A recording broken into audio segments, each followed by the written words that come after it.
Hello everyone and welcome back to More Knowing Wheel. Yes, we returned today. We've had a lot of podcasts over the last couple of weeks, but we're back once more to review all the goings-on from the Italian Grand Prix weekend. Of course, as always, I'm joined by Jamie183. How are we doing, mate? I'm good. Yeah, a lot of Formula One for the past 3 weeks, but we've got through it, and Italy was an interesting race to say the least. There's a decent amount to talk about, so we get straight into it. Yeah, I think we should. And like we said, we've had 3 non-stop weeks of Formula One action. It has been very, very good fun. A good way to come out of the summer break. Unfortunately, now we've got 3 weeks of no action again, but I'm sure we'll discuss that a lot more later on in the show. Of course, we've got to try and think of things to come up with over the next couple of weeks. But as always, quickly before we jump into the Italian Grand Prix antics, there will be linked down below. Spotify, we've hit now, I think we're almost at 500 listeners over on Spotify. Small numbers, but we're getting there slowly but surely. So, if you could help give us a follow over there, it'd be greatly appreciated. And of course, download the show, if you want to be out and about listening to More Knowing Wheel. Of course, the best podcast for Formula One, because we actually know what we're talking about sometimes. The Italian Grand Prix weekend, of course, we had all the F1 action going on. I think we also probably should give a quick shout out, shouldn't we, Jamie? F2 and F3, every single race this weekend was controversial for some reason or another. Yeah, or there were 2 championship deciders this weekend. They were both controversial. And then so was the Formula One. Yeah, although controversial in that there's a bit to talk about, but it wasn't controversial in that they didn't really. We'll get to it later. We'll get to it. Should we start with it, or are we gonna talk about it later? We could start with it. I'm sure it's what most people want to talk about, isn't it? In Formula One, the end of the race. Oh no, we'll talk about the Formula One stuff later on. I meant F2 and F3. F2, yeah, let's go for it. This has been an uncoordinated mess to start this week's show. As usual. We might know what we're talking about with Formula One. We do not know how to host a show. I guess we'll kick it off then we'll go up the rankings. Formula 3, first of all. You don't tend to watch F3. I didn't catch any of F3. No, I value laying in bed at 8 a.m. rather than watching Formula 3. I didn't. Laid in bed and watched it. Oh, wow. Living a high life over here. Yeah, I know. On my phone. Exactly. This was, I think, the first weekend this year since Bahrain I've actually been able to sit down and watch all of the racing action. Of course, I've got big announcement coming this week that Jamie's already leaked about 3 times on this podcast. But I haven't made official anywhere else on YouTube or any social media for that matter. So I sat down and I thought, you know what? I'm going to get into it. F3, F2, F1, IndyCar as well. I watched some of that. And a tiny bit of World Endurance. I had a proper motorsport weekend, and it was brilliant. The F3, though, was controversial. Now, to paint you the picture, Jamie, 5 cars go into Sunday's feature race with a chance at the championship. Yes. 3 of them, I'd argue now, because Isaac Hadjar was starting so far down the order, were really long shots. It was pretty much Victor Martins, Ollie Behrman, and Zane Maloney were all still sensibly there or thereabouts. It was going to take Isaac Hadjar a miracle and Arthur Leclerc basically needed everyone in front of him to crash out, which, to be fair, is the opposite of what usually happens. With Arthur Leclerc in the race, there is a fair chance he will crash a lot of people out. It was going quite well. Victor Martins was doing the job. He had quite a sizable championship lead going into it. It was really a case of either he got monzered or had an engine failure or something like that. Until late on in the day, where we get an incident between 2 of the drivers out of the second Lesmo, and they red flag it. And then also give Victor Martins a 5-second penalty. So you think, right, restart's going to happen. I think there were 2 laps maybe to the finish. Martins is going to get destroyed here and lose his championship. And then the FIA kind of turn around and go, oh no, we don't have enough time. Yeah. I saw what happened on Twitter. People weren't very happy. And you can understand why, I think, especially since, am I right in thinking, was it Behrman who was likely to win the race? So Zane Maloney was winning the race, but I think Behrman was going to win the championship if they restarted. It was highly likely, yeah. So it was kind of a bit weird with the way everything was working out. Obviously, Victor Martins would have lost a lot of points. Had Zane Maloney lost a single place, it would have... Sorry, had Behrman lost a single place, it would have then been Zayn Maloney's championship, which I think Yeah. a lot of people were ignoring, to be honest. But obviously, if Zayn Maloney and Behrman stayed at the front, and obviously Martin's got relegated due to his penalty, it would have been Behrman's championship, just. Yeah, and you kind of like those three drivers. No disrespect for the other two, but you think Behrman's probably the one with the biggest future in front of him, just because of the age. I would argue Zayn Maloney is the real deal. Really? Behrman's Three like 17. feature race wins in a row. Yeah, so Zayn Maloney. Is he? I I thought Maloney was a bit older. I thought he's only 18, 19 at the absolute most. Zayn Maloney is 18. I was just said Zayn Malik by accident. Not him. Zayn Maloney. Yeah, but I don't know. I mean, out of the three, Martins has definitely got the lowest ceiling, I think we'd argue. So from a neutral point of view, where you want to see the young talents or like the biggest prospects do the best, it was quite hard to accept that Maloney and Behrman weren't going to get the chance of winning the championship in Formula 3. But another like little caveat, which is a very smooth. In 2014, was it 20? No, it must have been 20. I'm off. It's all gone wrong. 2014 was Ocon and Verstappen. It wasn't controversial or anything. European F3. In European F3, but like Ocon won the championship, being about 4 years older than Verstappen, who everyone was like hyped about. That's kind of the same situation. He's 2 years older, isn't he? Not even that, I thought. But like everyone knew that Verstappen was kind of the one that would go to higher places than Ocon did, even at that point. And that's like the F3 championship. What I'm trying to say, it doesn't really matter because making a name for yourself is what's more important. Okay, so and I think Behrman. Well, it matters to do well, but like coming first or second or third isn't massively relevant when everyone knows what happened and they can kind of think Behrman and Maloney are the ones to keep an eye on. Yeah, I think that's fair enough. I mean, I think you're probably giving a bit of a disservice to Victor Martins because he spent so many years with no funding that really has sort of set him back, and the fact he's still able to sort of do what he's been able to has been impressive within itself. But yeah, I mean, any of those three. I mean, I think we've already had confirmation, haven't we, that Isaac Hadjar will be moving up to F2 next year. Mm-hmm. He was gutted. I think he just made that one mistake in Friday qualifying, and that was basically championship over for him. Yeah. You know, he's on the road to F2 now. He'll probably, I reckon, end up down at somewhere like a Carlin. I would have thought, you know, Behrman will definitely be in F2 Prima. next year. I can't see. Yeah, he's probably going to be at Prima. Obviously, you would have thought Victor Martins will get the call up as well. You know, he can end up at UNI Virtuosi or ART. I think the only real one's there, isn't it, that's sort of up for debate still. I wonder if Maloney will do another year of F3. I mean, he won the last 3 feature races in a row, so he was looking pretty strong towards the end. Whether an F2 team will give him a call up. But I guess the sort of the big name there that's probably a bit more of a surprise, isn't it? I'm interested to know your opinion on this. Arthur Leclerc. What do they do with Arthur Leclerc now? Is he just going to have to do 1 year in FIA F2 and see what he's capable of and then get shipped off to Ferrari's LMDH program? Or is he just getting straight shipped off to Ferrari's LMDH program? I think they'll give him one shot in F2. Because we tend to see like the top 8 to the top 10 roughly from F3 do make that step up all at once. And some of them sink and some of them swim. So, like, yeah, it'll be interesting to see, but I kind of expect at least the top 5 who are in championship conversation to all kind of step up at once. Yeah, I think it's fair, isn't it? Again, like all these things, it comes down to money, doesn't it, at the end of the day? Speaking of F2, though, probably the less controversial race weekend. I mean, there was a lot of carnage still. Yeah. But Felipe Drugovich, he's done it. Champion from the pit lane. He got taken out by, I think it was Amory Cordial, wasn't it? Lap 1. It was one of the VARs, yeah.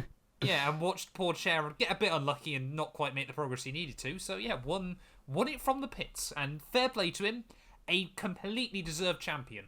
Yeah, very consistent across the course of the season. Everyone else there's certainly drivers faster than him on their days, but it wasn't those drivers' days very often. So Drugovich kind of kept picking up the points and did it all he needed to do. And he's confirmed as Aston Martin reserve driver for 2023. Which, is interesting considering they haven't actually... Oh, of course they have. I was going to say they haven't replaced Sebastian Vettel yet, but yes, they did that immediately. Alonso, yeah. Yeah, You forgot just were about that. asleep throughout the entire summer. Yeah. Yeah, I mean, I personally would have loved to have seen Drogovic get a call up, maybe down at your Hasses or somewhere like that, just to sort of give him a year in Formula One, see what he's capable of. It doesn't because surprise me he hasn't, to be honest. No. It's he is a bit like your Davide Valsecchi or your Fabio Lima. I can never remember his name. All I could think of then was Bruni, but that was years before, wasn't it? Yeah. And that wasn't F2 either. No, But yeah, not. I mean, Drogovic has done everything he needed to, hasn't he, this year? He's proved himself and he's now within the F1 circle. I guess the other real talk still, of course, so Teo Porcher just spending the whole year getting mecha chromed. He was quite of course, inconsistent as well. It wasn't all down to reliability. Are we going to talk? You're just trying to play everyone else down. I'm going to let Jamie have 2 minutes just to hype up his boy here. Guan Yu Zhou, driver of the weekend. No, not driver. He was very good all weekend. Who? I was talking about Zhou Guan Yu because that's who Porcher is up against for the seat. So I'm like, bit Oh, off Porcher. right. Sorry, I thought you were going to back up a certain Red Bull Junior. I was so annoyed. The F2 feature race was just ridiculous for Liam Lawson. And after, obviously I was absolutely baited into thinking he might get a shot at F1 this weekend when Gasly was ill on Thursday, which didn't happen. Lawson puts it on the front row, very good qualifying, a couple of hundredths off pole. Yeah, sprint race was fairly solid. I think he came 5th or 6th in the sprint race, which is all you can really expect when he's starting so far down. And then feature race, he's in the lead, everything's going well. And then a safety car gets called as he's just gone past the pit lane, which happened to you in AOR once, if you remember that, at Monza. Did I still win that race? Yeah, you did. And me and Fred got a Did free pit Lawson stop win and you his still race? won. No. So Because- I'm better than Liam Lawson. Yeah, well, your competition was me back in the day, so pretty poor. But yeah, Lawson then kind of was on the road to recovery, and then Yuri Vips took him out. So yeah, not the best weekend. The minute I back a driver in a junior series, they just immediately just have all the worst luck in the world. I've seen Jamie back so many junior drivers. We've known each other, what now, 6 years? Which is mad terrible. when you think about So it. long. I've seen you in that time back so many juniors that have either made it to F1 and completely fallen off, made it to F1 and been completely unlucky, never got a podium in Formula 1, looks at Nico Hulkenberg, or just as soon as you backed them in the junior formula, They've just fallen apart. watched their careers fall apart. It's incredible. Honestly, if you are an F2 team, you want Jamie back in your rival next year. Hit him up on Twitter at Jamie_183 and pay him off to support your rival because he will destroy them somehow. Yeah. I don't think Liam Lawson will be too pleased with me anymore. But I don't know if he ever was. But there we go. I can't imagine so. No. Shall we move on to Let's the get main into the talking Formula points One. for Formula One? Do it. Go on, Jamie. Talk me through free practice. We had before the weekend. We had an absolute boatload of penalties to hand out as we come to expect at a track that's easy to overtake on. Everyone thinks, oh, this is a good time to use penalties to get new engines. So yeah, I think it was in the end 7 drivers with penalties. I've written them down. Oh, you have? Amazing. It was more than that. Sainz, Hamilton, Tsunoda all got back at the grid penalties. Tsunoda's wasn't an engine penalty, or it was kind of an engine penalty, kind of a 10th-place grid penalty for getting 2 reprimands after he said that Dutch people have no brains. No, not Dutch people, Is that sorry. what it was for? I think Was that what it was for? It was some comments. I didn't think it was for that. Oh, okay. I didn't. Or maybe it was... No, it wasn't. It was actually driving around without his seatbelts on because he took him off to get out. But it would have been funny if he got it for saying Hamilton found them no brains after Zandvoort. So those 3 back of the grid, Sainz, Hamilton, Tsunoda. Schumacher, Magnussen and Bottas had 15 place penalties, which effectively put them in front of the back of the grid people, unless they qualified in the top 4, which wasn't going to happen for those 3. Perez had a 10 place penalty, and Verstappen and Ocon had 5 place penalties. Verstappen just takes penalties every week at this point to make the races more interesting. Exactly. Give himself a bit of fun. Yeah, and it worked out. He's won from the most different grid positions from the whole history of the sport now, apparently. Has he? Yeah. What? That can't be right. Yeah. He's won from loads of positions. Do you know, here we go, Jamie, a fun fact for you. Okay. When the last driver won from P9 in a Formula 1 race. What a weird stat. That's not even related to this weekend at all. No, completely not. But I saw a stat on it at the weekend, and I thought it was Ocon fascinating. won from 10th in Hungary. That's not what the question I'm asking. So, No. every other position inside the top 10 has had a race won from that position since 2013. Kimi Räikkönen won from 7th place at Australia 2013. Yep. And then that was the oldest one apart from 9th. That's really weird. I wonder. I have no idea where to even begin to guess who it would be. Do you want me to tell you? Yeah, go for it. I have no clue. Guess roughly the year. Of course, Well, you're hyping it up as if it's like a super long time ago. Every other So I'd position go inside the top someone 10 like has been within the last 10 years. someone like Johnny Herbert, So we're thinking late 90s. like early late 90s. Yeah. 1984. Wow, that is Niki Lauda. bizarre. Why it's that long ago, and the rest of them have happened in the last 10 years. Well, I'm guessing the others, of course, were because for a long time when we had that weird... Obviously, if you made it into Q3, you then had to start on the tyres you used in Q3. So then you had a lot of drivers that would start lower down and not do a lap in Q3 and start on a fresh set of tyres. But yeah, just Formula 1's been weird over the last few years. Yeah, but Verstappen's You'd just love to see it. trying to tick them all off. He's going to win from P8 next week, P9 the week He's after. Yeah. He's going to try next year to win. He's going to start one race from first, second, Yeah, third, yeah, so on yeah. and so on. Win from every single position on the grid. That will be that. I mean, worryingly, I can see it happening. But anyway, just messing around. Speaking of Max Verstappen and Red Bull this weekend, they weren't as dominant as we all expected them to be. I think we kind of were expecting a Red Bull walkout, but after free practice, it became quite clear that Red Bull were running a bit more downforce than Ferrari, and Ferrari, home race, extra engine modes, that probably meant an explosion going on at the back of the yellow car, but it was looking tight. Yeah, Leclerc was very happy after Friday, thinking that he had the pace for pole on merit. Oh, obviously, he was the only one at the front going to get pole anyway, because both Red Bulls and Sainz had penalties. But he was pretty confident of that Ferrari's pace. So yeah, it could have been a role reversal from what we saw at Spa, where the Red Bull was just ridiculously OP. But yeah, it was interesting to see Ferrari actually kind of be on it in terms of pace for the first time, probably since I don't even know when it would be. Zandvoort. Were they that quick at Zandvoort? They were right there. They were just, I guess they just didn't really do much in the race, did they? They were a bit quiet, but they were there or thereabouts throughout most of it. Yeah. And I guess the other big talking point, wasn't it, of course, was poor Alex Albon, bless him. Out for the weekend with appendicitis, and we literally found out probably about an hour before recording this podcast that he had a really bad reaction to the anaesthetic as well, bless him. So not a fun weekend. Something like lung failure or something, wasn't it? Pretty mad. He's got 3 weeks to stuff. 3 weeks to recover before the next Grand Prix, so he should be back in time for that. Yes, bless him, and obviously both of us wish him a speedy recovery before the next race out. But that meant, Jamie, probably the feel-good story of the weekend, wasn't it? And we'll obviously talk about that a little bit more later on.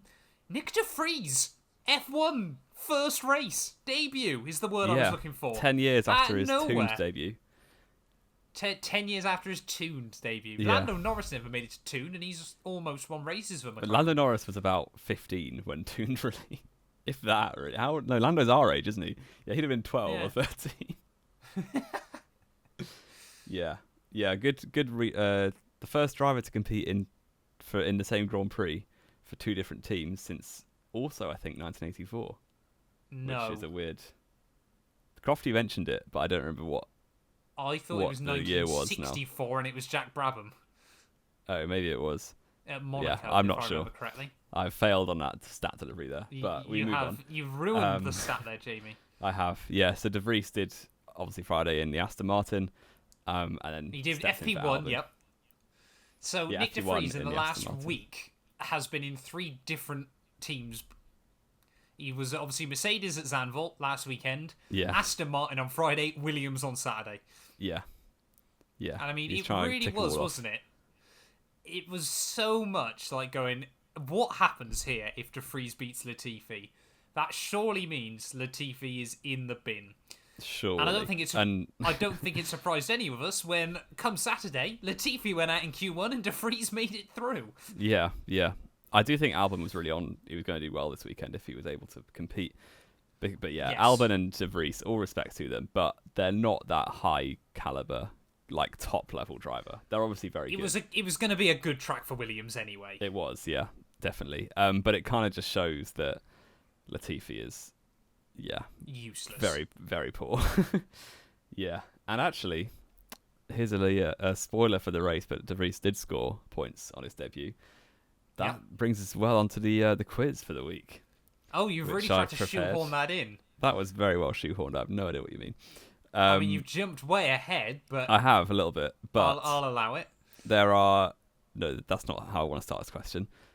Okay. Nyck De Vries scored points in his debut. Yep. You're very simply, you've got a minute to name the last 10 drivers to score points in their debut. Oh, Christmas pudding. And your minute is going to start now. Yuki Tsunoda. Correct. Lando Norris. Incorrect. Alex Albon. No. I'm trying to think of rookies. Latifi almost did. George Russell certainly didn't. Danny Kvyat. Yes. I've just gone so sporadic there immediately. Yeah. That's been a disaster. Pierre Gasly. No. No. This is going to really annoy me incredibly quick. I'm trying to just think of You had half your time. Sergei Sorokin. No. No? Oh, damn. No, he was in Williams when they were terrible, wasn't he? Yeah. Oh, no. This is going disastrously. This is Jamie. awful. This is a I'm very poor panicking. showing. You got 15 seconds. Sergio Perez. No. Carlos. No, I've already said Carlos Sainz. He didn't. Oh, he did. Carlos- You didn't say him. He did. Oh, I didn't say him. Five- Charles Leclerc. five- No, he didn't. He no. was useless. I don't know. Oh, it's gone. That was. How far? Can I ask quickly? How far back does the 10th most recent go? The 10th most recent was Sebastian Vettel. Okay. So yeah, you there's quite. It's interesting because there's a lot of obscure rookies that like all They're of the kind of really there high and then level went rookies, the again. likes of Norris or Leclerc, those kind of drivers didn't score on their debuts. But you missed Zhou Guanyu this year in Did Bahrain. he score? Did he? Yeah, 10th place. Oh yeah. Honestly, I completely forgot he was a rookie. Rookie of the year. What are you talking about? Stoffel Van Dorn. No, De Vries's. Stoffel Van Dorn in Bahrain 2016. Yes, Bahrain 16. Yeah. Felipe Nasser. Felipe Fifth Nasser. place. Yeah. Marcus Ericsson. Oh, No, Ericsson didn't. He was at Ericsson Caterham didn't. before. Yeah, he was at Caterham first. No, he I was like, I missed Caterham. it. That's fine. K-Mag, second place on debut. Yes, his best ever result still. Yeah, yeah. Paul de Resta got 10th in Australia 2011. Who remembers him? Yeah. Sebastian Bourdais in 2008 Australian Grand Prix. And Sebastian Yeah, even Vettel. though he did. No, he didn't. No, he did finish the race, didn't he? He But did. he was like 3 laps but down. he lost to Raikkonen, who DNF'd. He didn't finish. And Raikkonen yeah. came 7th. Yeah. Yeah. And yeah, Sebastian Vettel in USA 07. The one before I mean, that that is was a Lewis horrible. Hamilton. I was gonna say it would have been Hamilton, and then Rosberg before him. Yeah. Yeah, that's a horrible, horrible little quiz. Yeah. You didn't do very well, I'll be honest. Yeah, but there's so many. Like, there's such an obscure amount of things. That I'm not gonna shame myself too badly. Plus, you did terrible when I tried to ask you Dutch drivers at score. Oh, points. well, I got the ones I should have done. So Yeah, to be fair, you actually did annoyingly well still. Right, let's wind it back then, Jamie. We'll go through qualifying. Of course, Q1, not particularly eventful. Both Aston Martins, both Haas, Nicholas Latifi out. How many more weekends will Sebastian Vettel be shocked that he goes out in Q1 by the end of the year? It's insane, isn't it? It's Seven mad. out in Q1. What? No, really? No Again? way. Like, it must have been maybe 4 of the last 5 or 6 races that you hear that message in the Q1. Okay, Sebastian, we're P16. It's like, no way. It's every time. Just say something different, or just FOM stop playing it. Well, yeah, there is a bit of that, but I guess he's the only one inside that bottom 5 that has emotion. Anyone still, cares because about. You say that to the Latifi, he's there like, hi, good day, mate. I can't do a Canadian accent. That was Good horrendous. day. That's the wrong end of the planet, mate. That Yeah, was not my Latifi's like, point, oh, we're is it? within 107%. That's good. we can Exactly, start. yeah. K-Mag's just angry all the time. Yeah. Mick Schumacher spent all of last Probably year just asks qualifying where 19th. Seb is. Yeah, and then Stroll's useless anyway at qualifying, except for his one pole position. Same amount as poles as Nico Hulkenberg. Crazy, Lando innit? Norris. And Lando Norris, yeah, and one more than Perez, am I right in saying? No, Perez got pole. No, in Perez Jeddah. had Jeddah this year, didn't he? Ignore me. Yeah. Ignore me. Q2 as well, though, I think was quite an uneventful affair. Of course, we had Nyck De Vries straight through. Bottled Q2, sadly, but he was joined by Yuki Tsunoda, who didn't set a lap. Zhou Guanyu, Esteban Ocon, and Valtteri Bottas, after Jamie spent all of Saturday hyping up Zhou Guanyu, being quicker than Bottas, and then he wasn't, which did make me chuckle. Yeah. I do hype Joe up an awful lot, but Yeah, he an delivered on awful Sunday. lot. That's where the points are. Fair enough, it's a very good point. Yeah, and then we got into Q3, and Charles Leclerc did it. Put it on pole position for Ferrari. We kind of expected after Friday that, Red Bull would just kind of, I don't know, going to try. But to 120.1, it felt like both teams were sandbagging quite a lot, and then both kind of went out all guns blazing at the end. But it was Leclerc on pole. And it was a typical Carlos Sainz, fastest on the first runs, and then doesn't quite have that last little bit that Leclerc and Verstappen tend to have. Yes. But yeah, I think Red Bull had kind of set up for a race pace, because obviously they had the penalties anyway. So it was kind of Leclerc to lose. Red Bull maybe being nice to them in their home race, like have pole, but we're going to win the race. So yeah, it was cool to see the atmosphere. Your dream destroying. Yeah, but it ended up with the penalties. It was hard to get excited because we basically knew Leclerc was going to be on pole unless he stacked it. 1.3 seconds quicker than the car alongside him. Yeah, George Russell in second place, the only other Big Six car without a penalty. McLaren Row 2 took about 15 years to get the grid finalised. But yeah, McLaren Row 2 with Ricciardo actually being semi-serious all weekend, so fair play. It must be one of his better tracks because obviously he won there last year. It's because there's next to no corners. Yeah, it's just putting your foot down, which I think I could do most of the time. Pierre Gasly and Alonso in row 3 with Verstappen starting 7th. Nyck De Vries. It was the all-Dutch row 4. Yeah, De Vries, Joe and Latifi somehow, after going out in Q1, that ended up in the top 10. But that didn't last very long in the race. No. I mean, my favourite one was the fact that both Haas cars had 15-place grid penalties and got moved up the order. Yeah. It does need a bit of a rework, I think, the penalty system. But yeah, it's weird because when you're later into a rule reg cycle, it generally calms down. Apart from when Mercedes are trying a rocket engine on Bottas every week. But yeah, this year it's every time there's a good track to overtake on, people just take a million penalties. So I mean, we expect do, it. USA next or Mexico maybe? USA, I would have thought. I think the thing as well, isn't it, is like Monza and Spa are always tracks they take penalties at because, of course, you've gone through the summer break.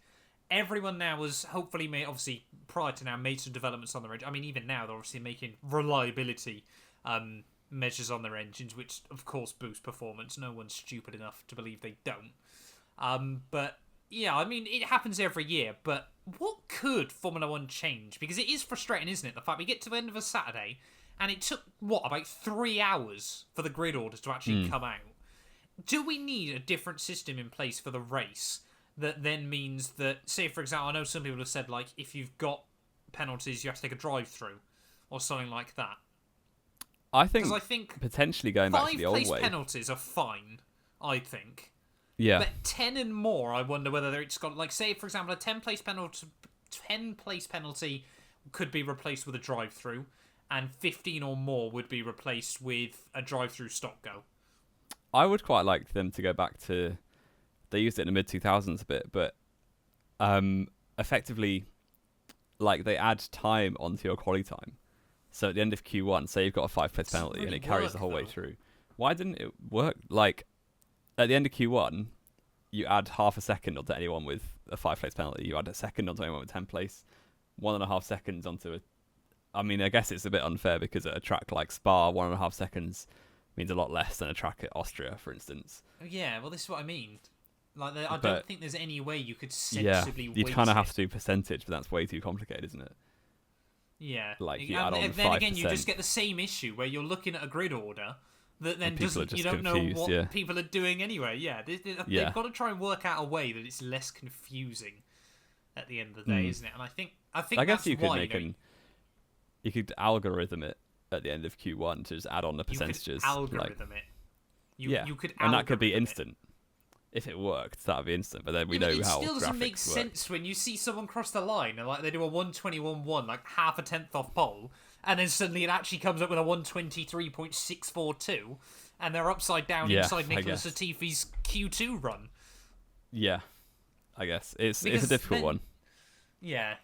Again, it's just a bit weird, isn't it? Because you can't even just add like a post-race penalty, because that would just be a disaster. That would be insane. Where Yeah, Max could just take a penalty each weekend, win by 30 seconds, then it's still just his win. yeah. But yeah, like I said, I wonder whether there's going to be in-race penalties instead for it. Or, of course, we bring back, 2005, where you could only replace your engine every 2 Grand Prix? That would be Yeah, fun. engines had to last 2 races. Like, wow. Yeah. Strict new measures that Honda really struggled with. Genuinely, 09, Vettel sat out practice all the time because they had a limit of 8 ICEs, which is it was just a V8 engine back then, obviously.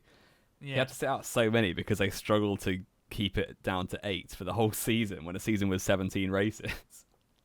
Or, yeah, I guess it's the thing. Do they just make the penalties even harsher? What make teams focus on reliability more than pace. But then, yeah, I don't know. It's a discussion for another day, I think. Yeah, I was going to say then you could have like drivers being forced to sit out of a race weekend, but that'd be awful. That'd be Just terrible. like 14 cars show up. That's Bernie Ecclestone's dream back in the day. No, Bernie The cost Eccleston had a cap lot of stuff. dreams for Formula One, but Yeah. none of them are very good. Let's get into the race though, Jamie. We have rambled on terribly. 33 about minutes my qualifying. recording's been going before the race. That's getting on for a record, I reckon. Talk me through the start. Yeah, and immediately Lando Norris from 3rd on the grid just dropped down hugely. I thought it was going to be a massive accident seeing it live, but luckily not. So yeah, Leclerc covered off Russell at the start. Russell kind of cried a bit about getting forced off at T1, but that was never going to get anything. That was just Leclerc taking his line. Ricciardo P3. I was astonished. I don't know why at this point of the season, but I was amazed at how quickly Verstappen got through.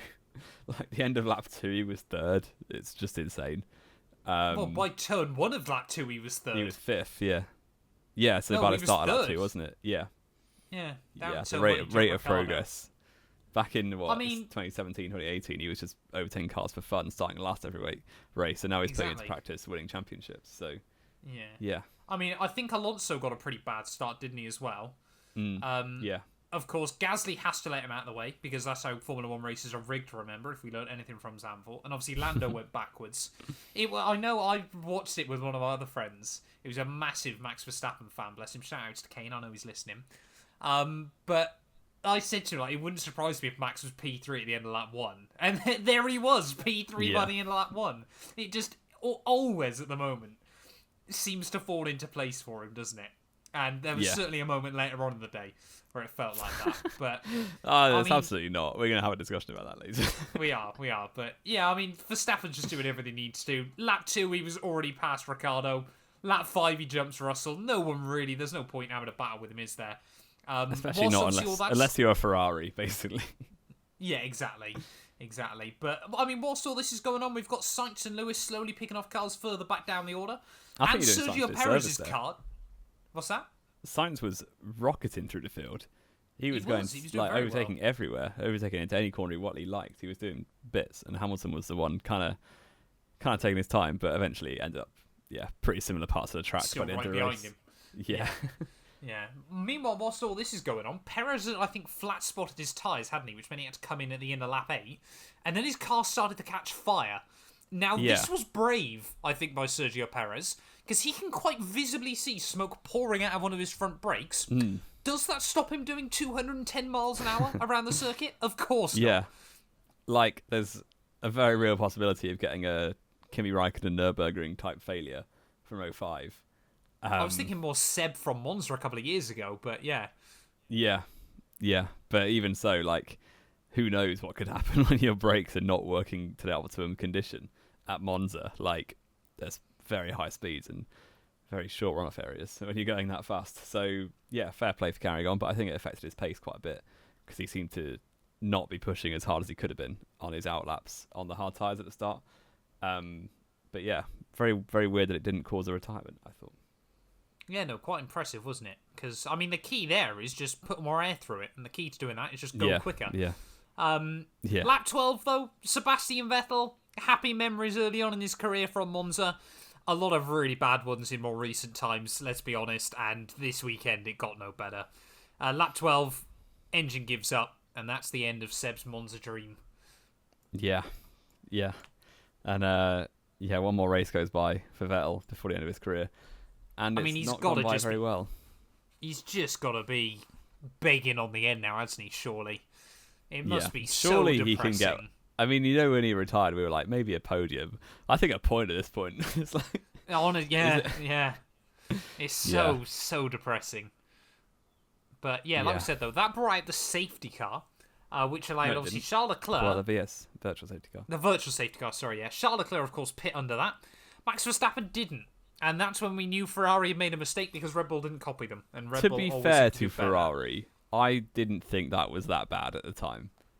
No, it wasn't helped, of course, because the virtual safety car stopped when he was in the pits. The VSC ended very quickly, I thought, and like he was halfway down the pit lane.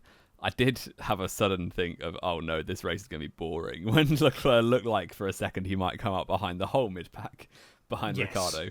But luckily, was for his sake, was able to stay a hit in front, and it kind of like it's a shame. We'll get onto it later, but like it would have made the race interesting if they'd have stuck to that idea, because it obviously got him a slightly cheaper pit stop than Red Bull were going to have to do. Yeah.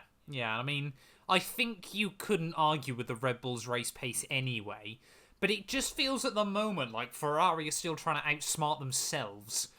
And, I don't know why, because, again, I'm obviously in the same position with you. I think Leclerc should have just, unless he had issues with those tyres that we don't know about still, he should have just tried to hang out there to the end. If he got jumped by Max, he got jumped by Max. If he pits, he's guaranteed to get jumped by Max. Yeah. Ferrari, it's like for some reason, they're almost just trying always to want to have chase. Races. Yeah. It's like they're almost trying to get Verstappen more race wins. Well, I don't even think it's they're trying to get Verstappen race wins, but for some reason, they seem to believe that they do better by being behind than in front. Which if they've ever watched Formula 1 before, the idea is to be in front of everyone. Well, apart from Canada 2019. Yeah, I suppose. It was a weird one, but I don't think that call in itself was bad from Ferrari. They got quite unfortunate with the timing of the ending of the VSC, but yeah, that left Verstappen in the lead. Leclerc was going a bit faster for the next phase of the race. But yeah, it was, especially later on, it was kind of like all over. Yeah, it was a bit disappointing. I mean, we saw Max pit on lap 26, obviously, and he came out, about 6-7 seconds behind Charles Leclerc, and was just, the gap was staying fairly level, and then Max started taking a couple of tenths out of him, sort of lap after lap. So we saw, Charles Leclerc pit again, lap 34. Whilst that was all going on, Hamilton proved the haters wrong and overtook Fernando Alonso. Nice, only being able to lead from the front, mate. Was that not for P4, P5 or something at that point? Yeah, it was about P5, P6, yeah. I would define that as a front, as a Hulkenberg fan. If Hulk was P4, I'd be buzzing. I'm sure you would. But yeah, like we said though, Leclerc pit again, lap 34. It was really weird that I don't get it. Yeah, Monza has one of the biggest pit lane loss times, just because of the speed you're going on the straight compared to in the pit lane. Like, it's one of the easiest one stops of the year because the race is so short. There's barely any tyre dead because there's about 4 corners really. It's like, why would you intend to do a 2-stop? And like Ferrari.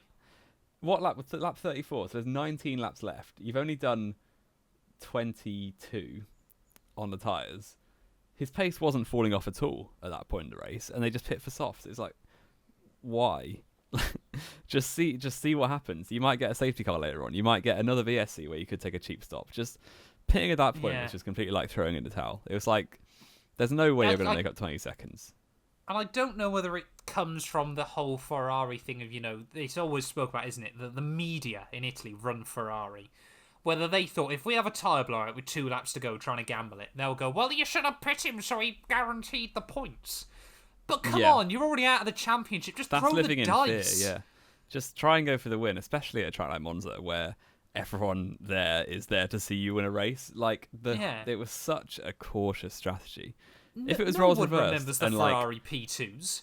Yeah, and it's like if it was the roles reversed, and I don't know, like Verstappen was the one who had long to do on his tyres, and obviously he's trying to protect the championship lead. At that point, you're like, yeah, pit, take the points. Yeah, and it's not your home race, so no one cares.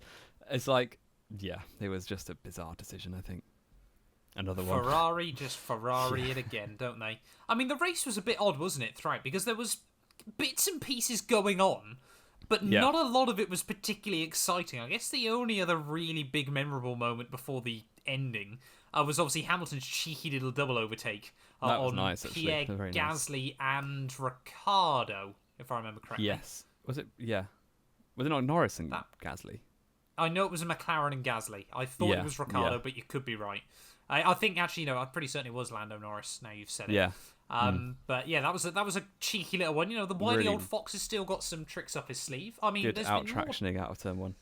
Yeah, he did really well. I read it like a book. And I mean, there's more talks, aren't there now? Which I'm very surprised by. Hamilton, you get in the sense he isn't done with F1 yet again. Well, I feel like he relishes the challenge. Like, obviously, he'd rather be winning or have a chance of winning races. But I think he was almost getting bored of just having Bottas to fight. Like, obviously, not really rewriting fight. history and stuff like that. Yeah, not really fight, but just have Bottas on a leash quite easily. But now he's kind of got a project to get him behind again, like to try and rebuild Mercedes from the terrible 1 year it's been since the championship. Yeah, crazy, innit? Yeah, I mean, could we see Hamilton go to the end of 2025, 2026 even? I think by then he won't be the Hamilton we know now or knew last year. Anyway, he hasn't fallen off at all yet. I think he's done a bit worse. I mean, 2021 he was made with some mistakes as well, but yeah, I'd like to see him. I would really like to see Mercedes able to fight for wins next year, just because I want to see Verstappen v Hamilton again, because Ferrari are just so incompetent.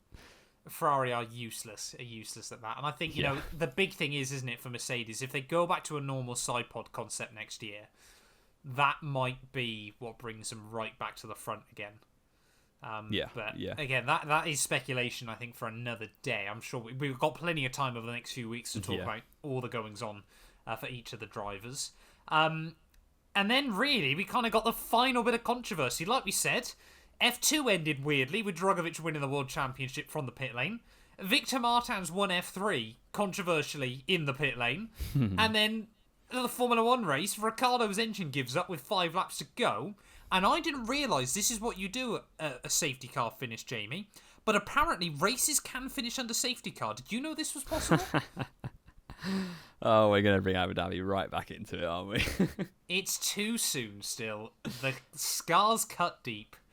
And to be fair, you've got to admit, it is a point that should be raised in these moments. Yeah, it's got very obvious parallels, of course. Yeah. I think, though, like, I didn't watch the race live. I watched it on catch-up later on, so I hadn't been on Twitter all day. So I didn't see the live reaction on Twitter, which is obviously a great place to get the general feel of an F1 audience from. Universally hated. I really don't get why, really. There was one thing that confused me, but the rest of it was kind of done all right. Obviously, Ricciardo stops his car. I was trying to think earlier on today. I was like, is there anywhere else on the whole calendar that's more difficult to recover a car from than the inside of Lesmo 1 and Lesmo 2? Apart from the Monaco tunnel, I couldn't think of anything. The Singapore tunnel? Where's the tunnel? No, that would be easier. There's loads of runoff. Like, there, you've got it's a narrow track, so you've got to get a small crane. Actually in the tunnel. The Singapore tunnel, as in between, what is it, 21 and 22? That tunnel's tiny, though, isn't it? But anyway, it's still going to be difficult. It is. But there's a crane right there, because remember when Kobayashi and Senna ended up there in 2010? They recovered those two cars really quickly. Anderson Bridge, same circuit. Remember That would Ericsson be when hard. he binned it there? Ericsson did that, yeah. That took a bit of time. But anyway, it's a very difficult place to recover a car from. People who wanted the race restarting, if you're going to do it by the book, which obviously we have to do now because of Abu Dhabi, because if you just bend the what rules... do you mean we have to now? We should No, have but then. if you bend the rules now, it would just be pointless that we went through Abu Dhabi and there was loads of inquiries because you'd not learned anything. Obviously, it should have been done properly then, probably. Probably. I understand why they did what they did, but it wasn't entirely 100% right. You're basically saying it was wrong.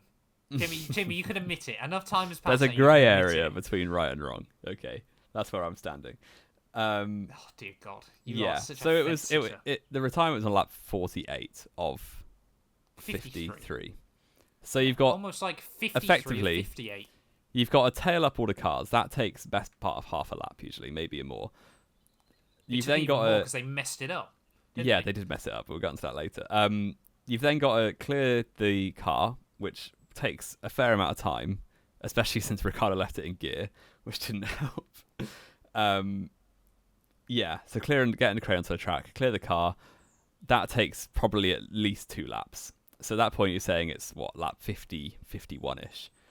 Then you've got to let the lap cars through, which interestingly you don't actually have to do. But if you do that, you've then got to wait another lap to restart the race. So if they were running... It's been changed in the rulebook now that you have to let all of the... You either let none or all through. Yeah, that's what I mean. You either let none or all. Yeah. So they could have kept it at none and restarted. But then they wouldn't have really got a climax because there were 2 cars between Verstappen and Leclerc anyway. What was... So in terms of that, you're very, very pushed for time. It didn't help where the car was. It didn't help that Ricciardo left it in gear. I don't think they could have done much different in this scenario. Now, here's an idea for you, Jamie. There's this thing in Formula 1 called red flags. And red flags are a safety measure used when the track needs repairing or there's someone in danger. They're not to be used for entertainment purposes. There was a tractor on the circuit. Yeah, that can recover a car safely without the need of a red flag. It's still not comfortable viewing to see Formula 1 cars driving past a tractor, at least for me personally. But everything was under control. That's a very slow part of the circuit. Never is everything fully under control in Formula 1. But if you're on a motorway, and there's a lorry stopped in the hard shoulder... Nicholas Latifi still is in a Formula 1... Yeah, but the thing is, you say a motorway, Formula 1's a sport that's meant to be entertaining. The motorway is not entertaining. No, but you're behind a safety car. I'm saying is you've got a stopped vehicle on a motorway on a hard shoulder, and you're driving in the slowest lane on the motorway, going about 60 or 70 miles an hour, which is probably what the F1 cars are doing around that corner, anyway, on the safety car. So that isn't an unsafe scenario. You're not going to suddenly swerve into it because you see a stopped vehicle. Puncture? Oh, that's just such It could happen. It could happen. It's such 1 in a billion chance. The thing is, the point you've said about obviously they should only do it for certain circumstances, you could strongly argue this was one of those certain circumstances. I disagree. It's a typical recover a car with a crane. Is someone trying to dig a hole? Sorry? Is someone trying to dig a hole? No. Are you sure? Yeah. Okay. I don't know where you're going with that. I don't know where you're trying to lead me. Well, I think for me it just again, I think Hamilton summed it up perfectly, didn't he? At the end of that race during his interview, because of course Hamilton was obviously going to be asked about it, and like he quite rightfully said, they always, they allow racers to finish under a safety car apart from one instance, and you can't help but wonder whether he went to sleep last night, and just kind of went, there are some frustrating things about this sport. Because the thing is, as well, it does raise a good question about where do we draw the line between F1 being a sport and F1 being entertainment.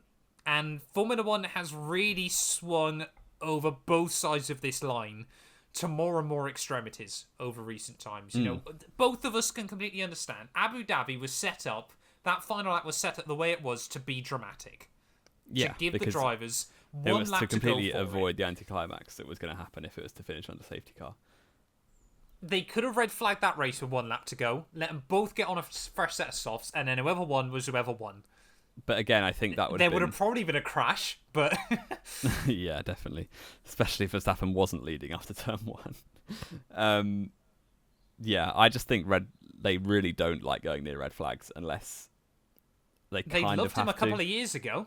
They did, but then remember those we got circumstances, so many red flags. 2020, there was 1 at Monza, and there were 2? 3 at Mugello. 3 at Mugello? Where was the first one? I thought there was. There was 1 for 2... the huge crash on the pit straight. There was 2 early on, I thought. No, it was 3 starts. So 1 proper start, 1 after the big crash and restart, and 1 after Stroll went into the wall. That was because Mugello is not an F1 circuit and shouldn't have really been, because the tyre walls are just all tyres. It's FIA Grade 1. It is, but it's not up to the standard of most tracks, because the recovery vehicles have to, you can't get them around the tracks. It's FIA Grade 1, that's the standard. Yeah, but come on. The fact Stroll's on the red flag there was a bit insane. But yeah, I think they don't like touching red flags unless there is actually a safety problem or the tyre will need repairing. You can say it, don't worry, I don't mind. They don't like touching red flags whilst Max is winning. Oh, come on, you're better than that. Yeah, I mean, I'm sure there were a couple of uncomfortable conversations last night after the Grand Prix. The only thing that was weird is that the safety car picked up the wrong car. That was something that shouldn't have happened. Yeah, that shouldn't have happened in the first. I mean, it was just a bit of a disaster, wasn't it? It was. The thing is, they make an absolute hash of Abu Dhabi last year, and it's a disaster. And they do exactly the opposite this time, and still make it an absolute disaster. Yeah. Only the safety car in picked up Formula Russell, 1. Who was, the safety car situation. It comes out the pits. It's got the green light on the back. It's because Verstappen pit. So they thought Russell was then leading because he was nearly a lap behind Max. Yeah. Which is just a complete lack of communication. But, yeah. The fact... So you basically had Russell... What would it have been? Russell, Perez, Sainz, Hamilton. No, Russell, Sainz, Hamilton, Perez. Perez, yeah. And then I think it was Verstappen. Or maybe you had Alonso. No, Alonso was out. Yeah. You had something else and then Verstappen. But anyway, they just picked up 5 cars too soon. Because I was watching on Channel 4. They were getting... When they did let the lap cars... not the lap cars, sorry. When they let Russell and those lot through, who were not a lap down, they thought that was... At that point, they got the message saying lap cars may now overtake. And then they started crying because Bottas didn't go through, who was lapped. Yeah. But that wasn't radio, the case. I think. That wasn't the case anyway, because the lap cars were never told to pass. They only told the safety car to pick up the right driver. Yeah. Which allowed letting Russell and those lot through. Yeah. Yeah, it was just a bit of a mess. I do think they could have restarted without doing the laps cars. They did have time for that, but then that almost defeats the point because Verstappen had 2 cars between him and Leclerc anyway. Yeah, I think but yeah. It's that fine line, isn't it, I think now, because I honestly at this point, if say you have a safety car within the last 5 laps, I would be fine with them. Yeah, I get it. It's the problem, isn't it? I feel like I want to say I'd be fine with them just red flagging it and letting everyone bolt on a fresh set of tyres. But it does then. I mean, you're going to get some bizarre incident down the line, aren't you, where someone's absolutely, again, like Hamilton, for example, in Abu Dhabi last year, dominates the Grand Prix, and then bunches everyone back up, and then he gets screwed. And also, that's just artificial if you're like, if we get a safety car, we're going to have a red flag. Because... So you're telling me you don't like artificial finishes? But, teams... Obviously, these things happen in Formula 1. If you need a red flag, have one. But, teams legislate for doing, the best strategy for a 53-lap race. If safety cars come up, then they think on their feet. Yeah, but safety cars are necessary in certain situations. If you're we're always going to have red flags in the last 5 laps, people would just start gambling on doing the best strategy for 48 laps and then hope there's a retirement. It would make it exciting. It would, it's just, It's not Formula 1 anymore. Formula 1 is a complicated matter, I tell you what. But yeah, difficult viewing, I think, at the end of the day. I don't think controversial is the right... It was just messy. Because they did everything by the book. I think we'll agree to disagree. Because the only on this controversy matter is at the people moment. bringing up Abu Dhabi. There was nothing particularly controversial about this one. Yeah, I guess that's the thing, isn't it? This one wasn't controversial in itself, but the fact that obviously the problem is, I think, for a lot of people still is obviously the fact that Abu Dhabi happened and set a new precedent for a lot of people. But And there's only so many times you can tell people they did it wrong there, and then not. Obviously, yeah, it's just so difficult. But they did. That's the thing. Abu Dhabi, arguably, it set a precedent. If it did, it set a precedent. Okay, they then had an inquiry and said this was incorrect. So we're going to go do it properly. This time they've done it properly, and people are like, Abu Dhabi is wrong. It's like, yeah, we know that. We decided that in March. So they're doing it right this the right time. driver the championship. But they can't do that. They can. They've got 5 years, actually. Did you know this? I found out this fascinating last week. They've got 5 years to change results like that. They could still genuinely, to this day, go back 2 laps and reinstate Hamilton as world champion if they wanted. It just wouldn't ever It's happen, mad, isn't it? Imagine they the only do thing that they in would 4 do, years. they would completely absolve Abu Dhabi as a Grand Prix, in which case Verstappen would win because he was ahead on countback going into the race. Yeah. And then, of course, you'd have everything else and this, that, and the other, isn't it? It's just... And Hamilton shouldn't have gone off at Imola anyway. So. What do you mean? Well, say, he still recovered a P2 that race. What are you on about? Yeah, due to a lucky red flag. How about that? And? Shall we move on?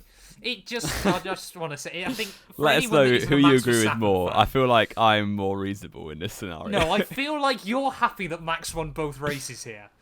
I really do. I mean, this season to me is done. I feel like it's a Verstappen's won a lot championship. easier when your driver won both races. I just want an interesting season at this point. Like I know Verstappen's won the championship. I really do not care how many more races he wins, to be perfectly honest. Yeah, I feel like I just want interesting races, and I feel like they couldn't have done much more in this situation. Okay. Yeah, Apart from like pick up the leader.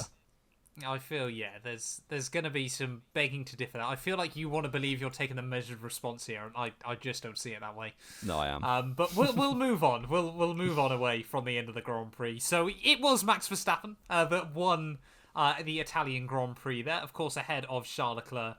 George Russell, again, just kind of picks up a podium out of nowhere, doesn't he? Just kind of appears there on the podium once again. Sainz P4, good recovery by him. Hamilton P5 and Sergio Perez P6, so very, very good recovery drives by all of those drivers. Lando Norris P7, if I remember correctly. Yep. Gasly and then 8th. it was Gasly 8th. Nyck De Vries 9th. Points on debut. First time since Snowder, which now would have been a brilliant time to interject with your quiz. Sorry, Zhou Guanyu even. Thank you. Did Zhou Guanyu? I'm not convinced he did. He did. He came 10th. What are you on about? I'm adamant I don't remember this happening. Oh yeah, because Alfa both Red Romeo Bulls stacked it, didn't they? Both Red Bulls stopped, yeah. He overtook Schumacher on the second last lap. And then he would have finished 9th, but that was a yellow flag because Perez spun. He was about to overtake Alonso, and then there's a yellow flag out. Yeah, okay, we'll allow that for now. But to be fair, I was very happy with Joe's race, other than he definitely should have beaten De Vries, I think, over the course of the race. I think that Williams was a strong little package. I think as well, I don't think Albon would have finished any higher than De Vries did. Potentially 8th. I think Gasly was there for the taking. Potentially. Yeah. But I think it was just kind of a perfect storm, wasn't it, for De Vries? Because I like the guy. But he's not quite this young breed of... He's not with your Landos, your Albons, and your George Russells. He's 27 still at the end of the day. He's the Dutch Giovinazzi. Would I like to see him replace Latifi next year? Absolutely. Would I rather see someone else take that place? Depending on the driver, probably. Logan Sargent. Get him in. That's another one. I pinned my colours to the mast in about Silverstone time with Sargent. It's just all gone. And he's been useless. Absolutely awful. It is impressive. Let's discuss then, Jamie. Driver of the day. Are we giving that to Nyck De Vries? No, I'm going to give it to Carlos Sainz. I think it was top. Okay. Very, very good overtaking. Early race. Overtook anywhere. Okay. I will go with a fan favourite. I'm going to say Nyck De Vries, a driver of the day. Let's head over then. F1 fantasy time. I am not looking forward to this because I feel sorted my team had out. a nightmare. I sorted my team out on Friday, and then I was playing a football match on Saturday morning, so I didn't have time to see that Albon was ill. So I had Albon in my team. That became De Vries. But I was annoyed about that until De Vries started doing well. So that was fun. Give me the number. I don't want to know how much I lost. I'm actually just logging in. Oh wait, I've already logged in. I am on 196. Oh! What about you? What are you saying? 133. Ooh, that hurts. It was not a fun weekend. I swapped out because I was worried. I put Bottas in my team in a blind panic. And then I had Alonso and Alpine as well, who just spent the weekend. Bottas has gone missing since Canada, by the way. He basically has, fraud. hasn't he? I mean, I put Alpine in there as well, which I thought straight lines, Alpine car, that's going to be some good points, and Alonso as well. I turboed Perez. It was just an absolute disaster from start to finish. I mean, Bottas, Alpine, and Alonso between them netted me -4 points. That's not good going. Half my team netted me -4. Well, 3 of my team, Verstappen, Turbo Leclerc, and Ferrari. That's going to be difficult to work out. 45, give me the numbers. 70, add 52. We're looking at 115, we're looking at 167. Oh, you can tell he's a banker in here. Hey? Yeah. You did maths at uni. I didn't do maths. I attempted to do maths and failed after 1 year, so switched it up. I can see why you can't add up 3 two-digit numbers. I'm a materials engineer, and I genuinely didn't know that's what you did. No, yeah. There you go. 3 years down the line, what a friend. Yeah, so pretty good for me. I'm up to... Where am I in your league? In our league, sorry. Oh, I'm only up 8 places, actually. I'm Our league? Sorry, what's the name of the league again? Knowing Wheel Podcast League. It's not quite that, I don't think. No, it's not. Matt 212's league. I'm 242nd. Oh, I don't even know where I'm at. I don't even want to know where I'm at. Well, your internet's in the mud, isn't it? So yeah. I at 866th. That's poor. That's yeah, not great. Still got a mega, to play. So yeah, it's all going well. Oh, do you want to give us a rundown of this week's top 10 then, Jamie? How many points would it have taken to get inside that top 10? So yeah, we had P1 of the week was Oliver L. With everyone's played the mega, but it's Mega Verstappen, Turbo Leclerc, Norris, both Hasses and Ferrari. Interesting. That is a very big gamble, but fair play. Yeah, it worked out. On 306 points was the most. Dave T in second place, 303. No Michael No was third place. We love that. On 302, where half your name is censored, which is unfortunately I can't read it out, but it's Greek. So there you go. I want to see what his name is now. Yeah, it's 3 letters, and it's blank blank blank, and then NISIS. No idea, but yeah, Matthew S in 4th, Ative in 5th. We had Undertaker in 6th, Christian R in 7th, Jason L 8th. Losing on Porpoise, I love that name. That's unreal. And then AD Mitchie in P9 and Paul K in 10th place. So 281 was the magic number to get in the top 10. 281 this week. Again, if I'd have megaed Verstappen and got 90 extra points, I would have been in. You would have been. Yeah, you have had a really, really good run so far the second half of this year. What is the top score anyone's got in the world, Jamie? Currently, can you have a quick look? I'm still intrigued. Bless him. I do feel sorry for Max, but I'm intrigued to see how well he's hanging on. Mega Hamilton was so poor. That was so just. I mean, risky is the word we were going to use, but 3,425. Oh, I'm so sorry, Max. It's not been great for you, mate. So Max still leads our league, 90 points clear still at the front of the field with 3,266. But Larry T, 3,176. Bryce G, 3,175. And Dipan K on 3,172. 4 points across those 3. And they've all still got their Mega Driver. So we could see Max unfortunately drop back down the order a bit by the end of the year. Nahal V is sat in P5 ahead of Rosario in P6 there from Argentina. Philip with the Volvo 240, hashtag 17 Global 2021, which I want to double check. I feel like is a world touring car. I have no idea. That's your I realm. want to say, nope, it's a really old Volvo by the looks of it. Oh, I love it. Which I also did think a Volvo 240 was that. So, fair play. I'm loving that team name. Timo is still P8 there with 3,141. Then we've got Joshua C and Carlos still just nestled inside that top 10. 3,133 points you'd need currently to be in the top 10. Sorry, I'm Carlos not a is million miles tied away. with Tay B. If you finish P10 in my league this year, I'm going to be very heartbroken. I don't think it will happen. I'm on 2898, so I'll need. Oh, what, yeah, you're 100 going to need a miracle. Wait, 230? Yeah, there's no way. Yeah, that's not going to happen unless everyone inside the top 10 gets destroyed. Yeah. Our predictions, though, Jamie, they weren't a complete nightmare for me. We were kind of both a bit destroyed again because of all the penalties that got announced after we made our predictions. I did alright, though. I don't know if you We saw. both did alright. I was one overtake away from getting bang on podium, so that'd been quite nice. Yeah, so I think you did do better than me at the end. Yeah, I did. I forgot about that. yeah. Oh, So no. I had we both have a Verstappen pole. Obviously, penalties put Did pay to you? that. I feel like you said Sainz, Verstappen, Sainz, Leclerc this weekend. No, I didn't. Of course, I said Verstappen, Leclerc, Sainz. Come on, don't even bother checking. Did Yeah, you I say said- that and I put the graphic I actually up don't wrong? know. I'm almost certain I did put Leclerc second. Okay. Yeah, I had Verstappen, Leclerc ahead of Sainz with my top three, which, without penalties, would have been bang on all weekend. But there we go. Yeah, and you had, I think, a Red Bull 1-2, Verstappen, Perez, and Leclerc. Yes. So Yeah, we you both got went three. Verstappen pole. And I Yeah, got so I four. only lost 1 point this week, which brings the scores up to 56 even to 42.